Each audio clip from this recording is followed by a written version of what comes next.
My name is Jason Chrapek. I'm a clinical assistant professor here at Purdue University. I'm also the director of the Ismail Center for Preventive and Lifestyle Medicine. Yes, hydration is super important.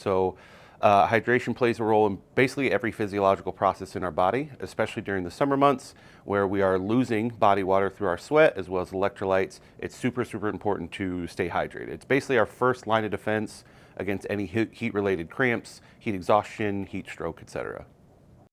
So obviously it's important to drink plenty of water in the summer months, but we don't just lose water when we sweat. We also lose sodium and potassium. So those are two of the electrolytes that you'll often find in things like Gatorade or specific electrolyte drinks.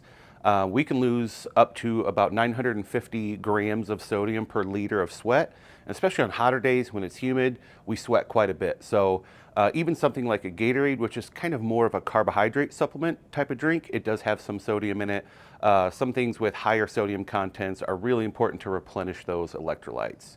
When our electrolyte balance goes low, especially if we are sweating a whole lot and only drinking water, that can also have a lot of negative effects, including our heart's ability to do its job. Yeah, especially in the summer, midday is going to tend to be the hottest time of the day, and it's also where it's the highest UV exposure. So early mornings are ideal if it fits within your schedule. Temperatures are a little bit cooler, the UV exposure is lower, and also late evenings can be an option as well. But trying to avoid that midday as best you can.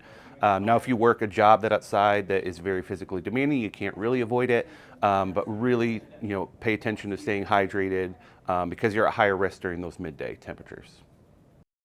Yeah, what you wear is going to make a big difference in your body's ability to cool itself off. So when we sweat, sweating is one of the ways that our bodies helps dissipate heat.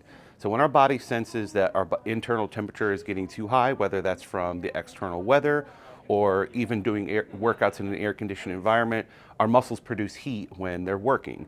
So the body compensates by sending fluids to sweat. When we sweat, that water evaporates, and that's how the body dissipates heat. So what we wear can make a big difference when it comes to the ability for sweat to do its job. So if we're wearing really heavy clothing, the water just kind of sticks to you and we're really not dissipating that heat. So you want it to be relatively lightweight, breathable, and ideally moisture-wicking, so like a dry fit type material. That allows the water to not stick to your body and actually evaporate and dissipate some of that heat.